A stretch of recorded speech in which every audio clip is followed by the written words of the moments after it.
Welcome to the Movie Talk Show with Dave D.C. Callari from DC Unboxed and from the Screenwriter's Room, the screenwriter himself, Rob Alvarenga. Now, here is your host, Joe Zapata.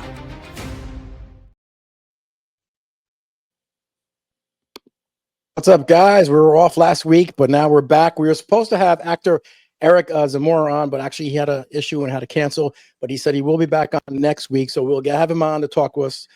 We also have a couple other people that are supposedly going to come on. That are actually some big ones, people from Predator Badlands, one from that movie. So we'll see. It all works out. It'll be good. Guys, I know I've been off for a week. Dave, how you doing, my man? Okay. Okay. You're okay. Rob, yeah. Alvarenga, how you doing? All right. We're here. We're here. That's all that matters. Well, I hope it's all right, Dave. Not too bad, I hope.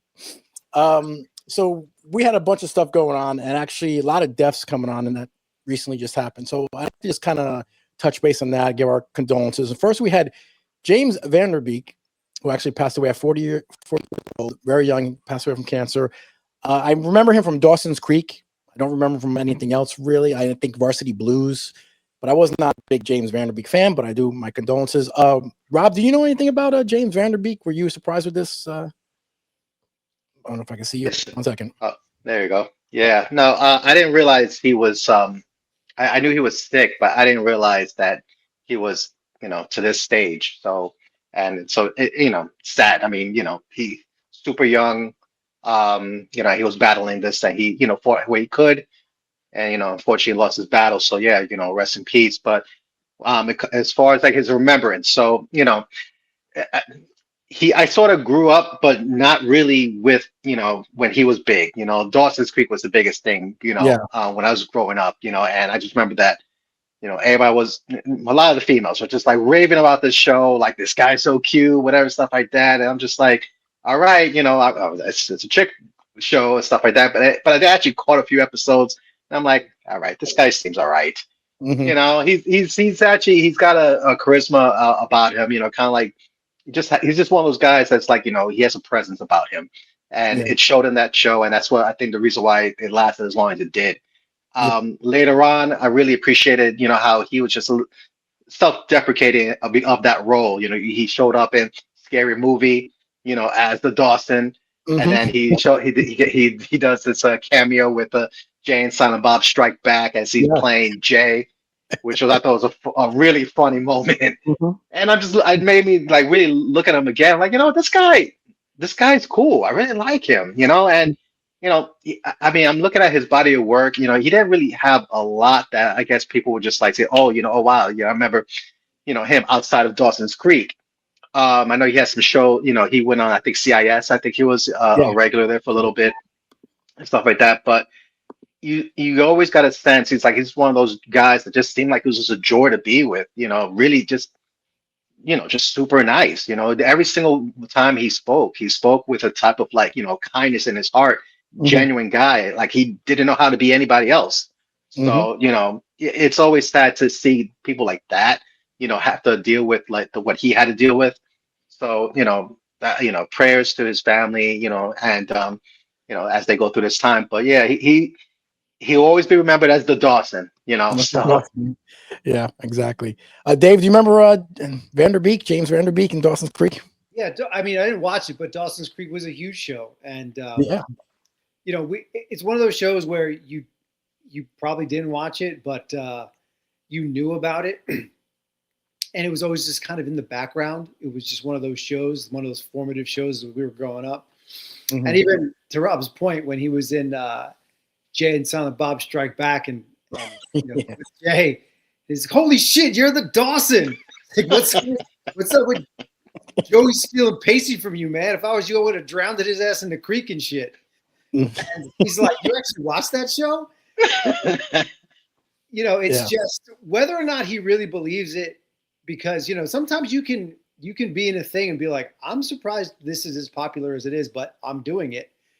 And he just always kind of seemed really genuine. And he's been a staple of the industry for a while, even if a lot of the stuff that he's done is relatively like very low key or unknown.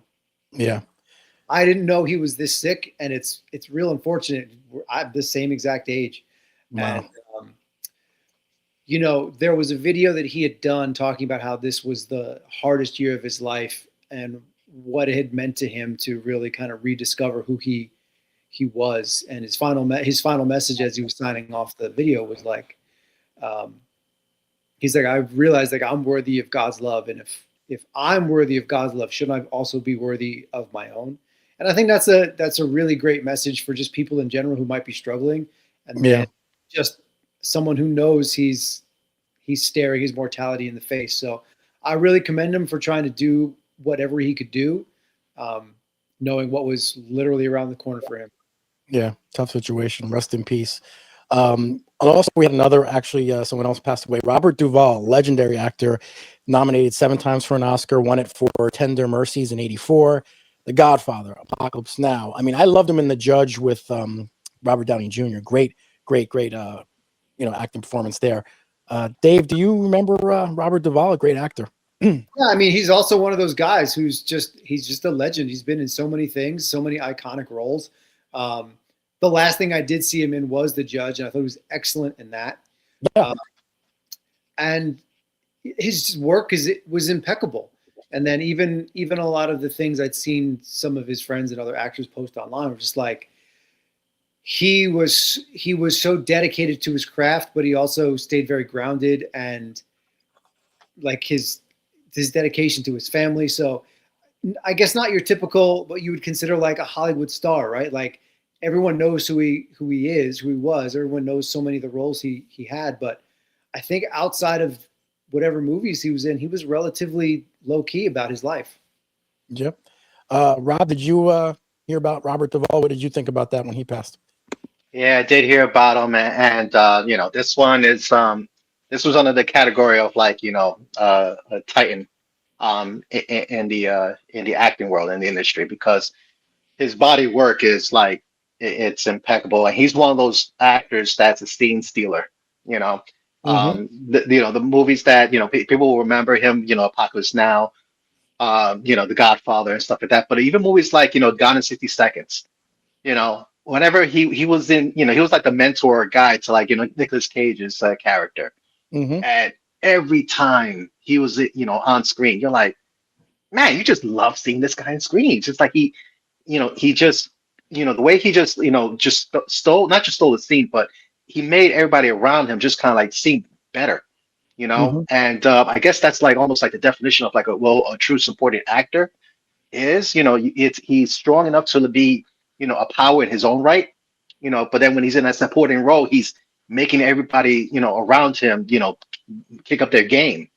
Mm-hmm. Um, you know, that's rare. You know, that's really rare, because I mean, you know, the small times that, you know, I've, you know, worked on, like, you know, with just actors, just, you know, on small projects, whatever, stuff like that. You know, you see it like how the actors, they really want to just, you know, get their job done right and do it the right way and do a, you know, real good job, so it shows on the performance and stuff like that. That getting to a certain level that, you know, you're good at that, Mm-hmm. that takes a lot to get to a certain level that you're good at that, and you make everybody else around you better that you're working with. That's next level. You know, that's a master of the craft. You know, and that's what I consider Robert Duvall to be. Mm-hmm. He's one of those guys that's just like, you know, you're gonna remember him, you know, not just for his work, you know, but, you know, again, like in person, very, like to Dave's point, very low key. But again, even in real life, a scene stealer. You meet him, you're like, wow, you know, you walk away feeling like, you know, you just met somebody that's like, wow, you just, you know, touched you in a certain way that you're gonna remember him for a long time. Yeah. So Robert Duvall, James Vanderbeek. We also lost Tom Noonan also. So just sad to see these people go, these great actors. So rest in peace to them. Let's start getting to the main focus, main stories. And we got first Stranger Things. That ended the season. And now we got our first trailer of Stranger Things Tales from 85, which is set between season 2 and 3, from what they say. The animation in the trailer looked great. I thought it was really good. The one issue I do think I have is I hope that the story doesn't get too big that you say, why didn't they mention it in the real season of this real show? That's my only kind of thing I hope doesn't pop up. Dave, did you see the trailer for Stranger Things? What did you think about it? Are you looking forward to I this? did. The funny thing is, little known secret, if you watch it with 3D glasses, you'll actually see the hidden episode of end of season 5. Yes, yes. Episode 9.5. Um, it looks cool. To your point, I really hope that it's. I'm gonna be curious on how they make it like big enough that it's interesting, but not big enough that it's like this really should have been mentioned in the show. Correct. Animation looks good. Like the production value looks like it's right where they want it to be. Yep. So yeah, it should be interesting. You know, as I think about it, I would be okay if they push this out like a little bit and just gave a little bit more breathing room between the end of the series and like bringing this back out. I know they kind of want to capitalize on the fact that like the hype that the show just ended. Yep. But I feel people would be more apt to tune in if there was some breathing room. Yep, I agree with you 100%. Rob, did you see the trailer? What did you think of that trailer for Stranger Things? The animation is good. I can't say that I'm going to be all that excited because it wasn't until Dave just made his point, and I agree with him a lot. This is falling into the category of like too soon. Okay. You know, Okay. I literally just got over the last episode of Stranger Things, and now you're gonna hit me with like something that happened years before that, and to your point, there's a lot going on in this trailer. This new style, Demon Gorgon that looks like a plant. That's pretty significant. The show, was basically would show everything that came out of like, the realm of Vecna. And to have this like one-off, like mutant looking thing, it just seems like I think they already jumped the shark in the sense that, yeah, that would be something that they would have remembered, or something that would have been mentioned. It seems like this particular event, whatever this is happening here, it's a lot, and it's like it's almost like there's a lot of action in this trailer. So I don't know. I think it would have been nice if like I thought what I thought when it was like Tales from '85. I thought they weren't going to go with something that would be piggybacking on the main continuity of the show. I thought it'd be something just kind of completely different off to the side, a true side quest, but it doesn't feel that way, and it feels like they're just shoehorning this thing. And again, I get it to capitalize, strike when the iron's hot and stuff. But honestly, I really feel like, I'm not alone in this. And, the show literally just ended. Can we at least let the body, get cold before we, get on a new show from that era? So I don't know. I will watch it. I just can't say that I'm really all that excited about it. Well, nobody's going to complain about the 8 characters like, oh, they look too old, because with animation you can make them just look as young as you want now. Problem solved. They should have did this before. Exactly. So no one's going to complain that way. So it'll be good. I'm going to watch it. I think it drops in April. I think they were saying April. I think.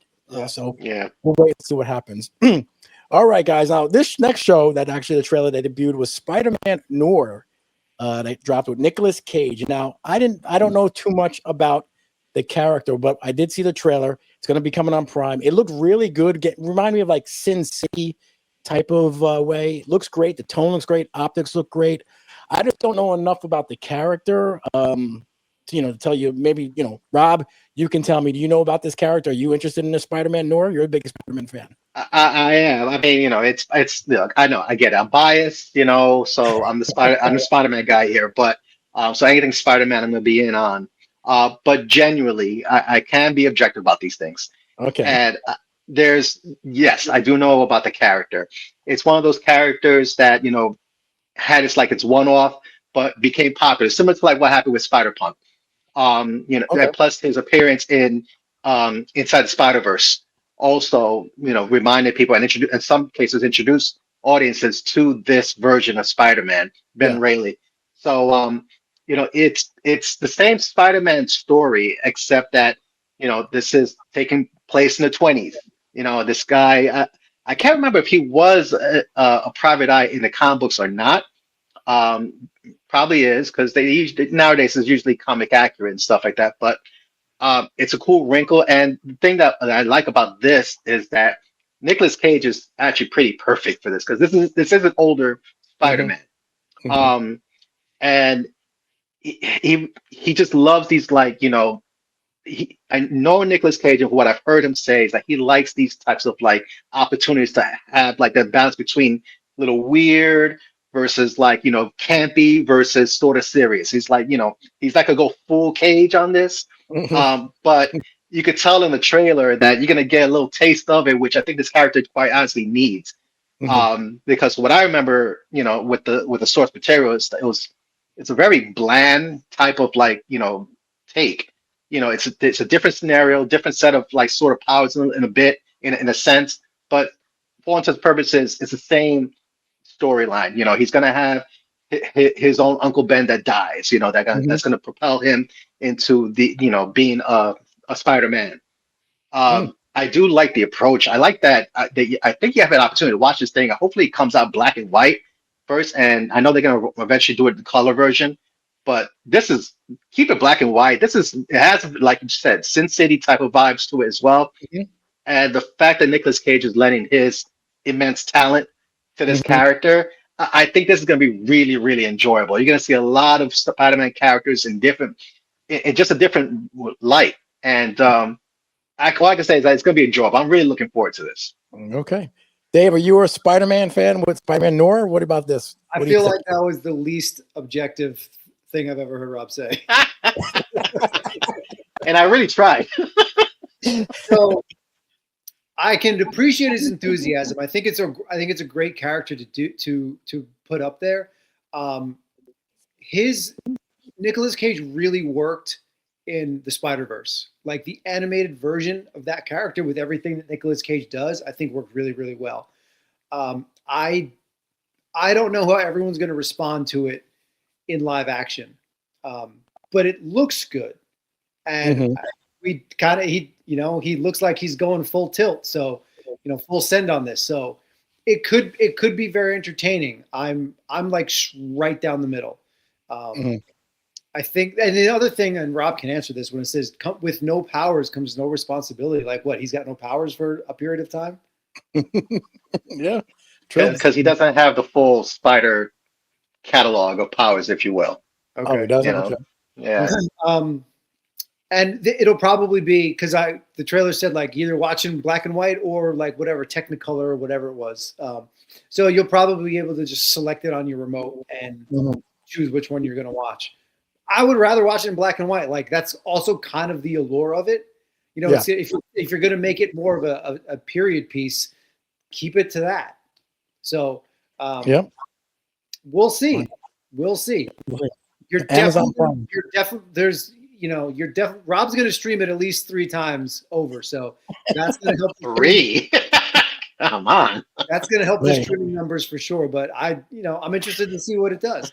If it Yeah. does well, that'll be good though, because with all the, I don't know, I don't want, it's weird, right? Like I can appreciate we had Toby and Garfield and Holland, and I'm fine with them doing what they're doing with Tom Holland and Marvel being like the main storyteller of Spider-Man. But as we saw with Spider-Verse and even No Way Home, we can explore other characters. So if this show does well, there's nothing saying that we can't get another either live action or another animated Spider-Man show down the road. Yep. And it's Nick fucking Cage. Yeah. Nick Cage. It's Nick Cage, man. So just don't Johnny Blaze it, man. Yeah. I think True. it should be okay. Well, I'll check it out and see, like I said, how it does. Well, all right. So now the final topic we have today is Mandalorian trailer. The full trailer dropped. And first of all, Disney spent $10 billion or whatever it was on a Super Bowl commercial that I don't know what they showed. It was just, I don't know, a spoof of Budweiser, which is wasted money. Unbelievable. So then we finally got the full trailer and I watched it and I actually thought it was pretty decent. But the one thing I don't know is I still don't know the story. I don't know the story from the trailer. Normally you get some sort of hint what's going to be about full trailer, but I have no idea. It could be another episode of the season from Disney Plus. I don't know.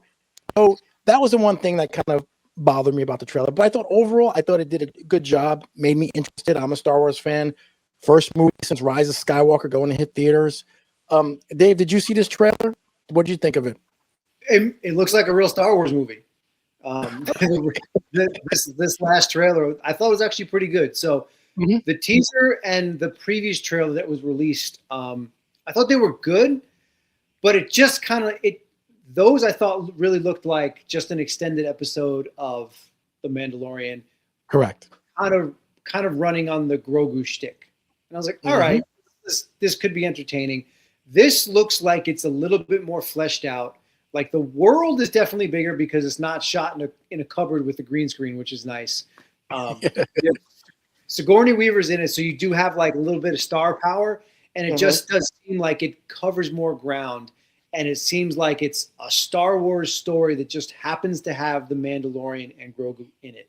So I am more interested in this now than I was previously. Okay. So, yeah, I would like it to be good, and I also like that we got to see Din Djarin without his helmet, so we know that he's actually in it, and it's not just like in the ADR booth the entire time, which is nice. He's not just phoning it in. But yeah, I don't know. It could be good. Like I said, it doesn't look like it's just like, hey, we're gonna get everyone in to see Baby Yoda.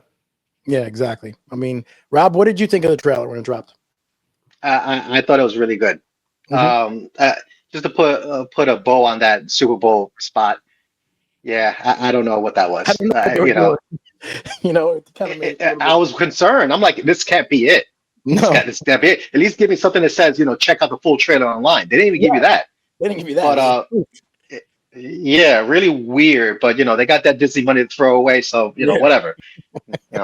As far as this trailer goes, things that I noticed. First of all, I think this thing looks. I was excited. I really thought, or I still think, that this movie is actually gonna be really good. It's gonna be one of the true last hurrahs, in my opinion, for Star Wars to have a really good movie put out there. And this is the best bet.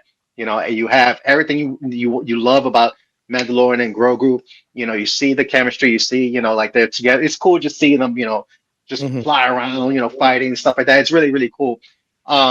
The story, you're right. They didn't give away too much, but the two things that I did take away was that they're going after criminals, and that's why you saw Jabba the Hutt. So I guess whatever bounty or whatever it is, I guess they're both of them now bounty hunters.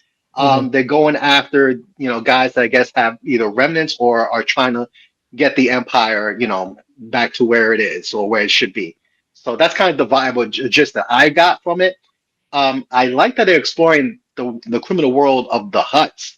Yeah, that I think it was always cool, and I was always disappointed that they never really explored it until now. So hopefully, I think that's where we're heading with this. And if that's the case, that's going to get me even more excited to see this film, because then it really fits. Now you have like a nemesis, an enemy to counter Grogu and the Mandalorian. Now that it looks like they could be in over their heads if they're gonna go after the Hutts and their criminal empire. So if that's the case, I think we're in for a good ride. Did you guys hear that Martin Scorsese voiced an alien in the trailer? That's what they said. Martin Scorsese voiced an alien. Did you hear that too, Rob? I heard that. I did. I did. I wasn't sure if it was real, but evidently it is. Apparently Lucasfilm confirmed that he did do the voice of an alien in the movie, so that's pretty funny. That's awesome. Does the alien say absolute cinema? I wish. No. I didn't say anything crazy. All right, guys, we're kind of finished up our topics here. Let's answer a couple questions that we got that came in. All right, let's see what we got here. Anthony Y, he says, from New York, hey, DC, how do you feel about the character podcast in Ghostbusters? I felt he was made as comic relief and at times didn't have a natural place in story. I did enjoy the character. In Afterlife, he was really good. And I think it's because he was just young and he was very adorable. In Frozen Empire, he was a little bit older and like that awkward teen phase and didn't come off as cute. He was fine. If they decide to keep him, he'll just be older by the time we get the next story. I just give him something extra to do. Stop. He doesn't need to be the comic relief. Like, it's a comedy. You don't really need comic relief in a comedy, at least not from someone like that. I'd rather see him do something. Okay. All right. Next question here. Billy T from Scranton, PA says, "Hey, screenwriter Rob, are you related to Tony Alvarenga? He was an actor in Quincy, MD, and early '80s TV shows. Just curious. Keep up the great work. Any relation to Tony Alvarenga?" Interesting. I'm gonna have to do some research, not to my knowledge, Okay. but just really quick, that last name, 'cause that's my father's name, and that's from El Salvador, but that last name doesn't originate from there. It's from actually Portugal. So depends where he's from. If he is from El Salvador, there's a good chance he's family because Alvarenga is pretty rare down there. Okay. Well, you have to look it up because I don't know anything Yeah, I have about to do homework on that. Tony All right. Alvarenga sounds like he's from Sicily. Yeah, you're right. Tim from Montclair, New Jersey. Dave, I'm not sure. Do you play a band at Grant Street Cafe? Just curious, as I see you and Rob all over now with Josie in my feeds. Just great job, all of you. Are you in a band? I'm interested that it's interesting that Tim all the way down in Montclair has, I guess, seen stuff online of me playing at Grant's, but I've been at Grant's Street Cafe before. My friend Eric owns the breakfast sandwich shop right next door called Griddle This. Free advertising, bro. Griddle This. Yeah. Is that Eric? Nice. That's Eric, right? You're friends with Eric? Yeah. He knows my brother George. He knows Okay. my brother George. All right, cool. Yeah. So if you tell him, you say, "Hey, there's a pot of boys," he'll know. 100% Eric. Griddle This. Very good bagels, by the way. Yeah. All right. Let's see. Next one here. Rob from Patterson, New Jersey. Did you hear about the Spider-Man synopsis revealed that it will be a 4-year time jump and Savage Hulk will also pop up? Sadie Sink, Jean Grey. Wow, I'm excited. Did you hear about this, guys? There's going to be a 4-year time jump? I did. I didn't hear about the time jump, but I saw Sadie Sink was cast, but I didn't think it was Jean Grey, was it? They're saying now she's Jean Grey. Yeah, that's been going around now that she's actually Jean Grey, and Who was she cast originally like 3 or 4 weeks ago? I remember seeing it, but the running was that whole I forget how to pronounce that spider demon's name, Sephora or something like that. Yes, that's what I thought. Yeah, that's what I thought they were going with. But now this thing is like, again, nothing is official. But that's the big thing right now online that it's been leaked, sort of quote unquote, which could be true, could be not. That's Jean Grey. Savage Hulk, we've been talking about it for a long time. We kind of thought this would happen. That if you're ever going to reintroduce Savage Hulk, this would be the perfect movie to do it. So the 4-year jump, for me it made sense because you're gonna have to like give him time to like just be on his own. So all that stuff, 2 out of 3 definitely made sense for me. The Jean Grey casting, we'll see until it's officially confirmed that that's what she's playing. It's rumor, but it's exciting. That's what that is. Very interesting. Yeah, I've heard that also, that she's Jean Grey from a few people saying, it's true. And I said, okay, wow, if it's true, it's going to be nice. Right. It's going to be really cool. All right, next one. Troy Y from PA says, when do you guys expect a Spider-Man trailer or Avengers trailer? when they finish the scripts. I expect Spider-Man trailer though to come out actually probably by the first week of March, because if you look at the time when No Way Home came out in December, trailer came out in almost 4 months. So we're right at that. I legit thought something was going to hit for the Super Bowl, so that's what everyone was expecting. So at this point, it's really like whatever they hit us with is kind of whatever. Yep. Yeah, and the Avengers trailer, I don't know. Obviously, I think we should get Spider-Man first because yes, it's coming in July. Right. And I'm actually surprised we haven't done anything for that. Yeah, because really weird. Even so, like the Avengers movies, it makes sense, but those trailers hit like a full 12 months before the release date. Yeah. We're already. I mean, we got the teasers or whatever, but Spider-Man is all we're getting is how many people are cast in it. That's it. Mm-hmm. Yeah, I got a feeling that we're actually going to get both these things pretty damn soon. Because Spider-Man's late, in my opinion. Spider-Man should already been out. And Doomsday, well, I know they had like the quote unquote teasers and stuff like that to kind of like warm us over, but no, it's coming. I think honestly, if I had to guess, we're probably going to get Spider-Man in the middle of next month. and we're probably going to get in April a first Doomsday teaser. Yeah, that's what I think too. I guess one of the other things too is start to look at what bigger movies are going to be released soon from similar studios, if not their studios, and see what movies will they most likely be in front of. Mm-hmm. Yeah, you're right. Well, we'll wait and see. Sometimes there's not really anything big coming out, but at least you want to try to put it in front of something that's got some buzz, so you like get some people to see it. It could be Dune. It could honestly, they're probably waiting for Dune, to be quite honest. Say? Could be Dune. He said Dune. I think that's what they're waiting for. I think Dune is like, because they're releasing that the same day as Doomsday, so they might try to line both those guys up, right after the other. Did you guys see about the Super Bowl? Did you guys see any trailers on the Super Bowl that you thought were interesting? By the way, I wanted to ask you guys. I didn't really see anything great. I saw that one with Ryan Gosling where he's with the Martian or. Oh, Hail Mary, Project Hail Mary. Yes, that kind of looks cool. We just went to go see Crime 101, and they played like a 3 to 5 minute scene from it in front of it. Wow, really? Yeah, just like they did with the Dark Knight. Remember they showed like the bank scene in front of. I forget what it was. They kind of did the same thing. They just showed us. It was probably like a 4 to 5 minute scene from. Interesting. Yeah, it looks cool. Yeah. All right. Also, I saw a trailer, the War Machine. I don't know if you saw this, and it was. I thought it was Rhodes showing up. That's who I thought it was, but it was actually Alan Richardson. Do you see this? He's an army guy. Yeah. I want to see that. It was kind of weird concept at first, and I'm looking at him, but then he fights these robots. Transformers show up, and I'm like, wow, that's pretty cool. Okay. Like the Fifth Wave meets Edge of Tomorrow. Yeah. Perfect way to describe it. I can get down with that. Yep. All right, guys. I don't have anything else for today because we're supposed to have Eric Zamora, but he should be here next week, the actor. Guys, have a great weekend. I'll talk to you guys later. Bye, boys. You got it, bro. Right. Started from nothing. Jersey streets, we owned it. Jay-Z pumping iron.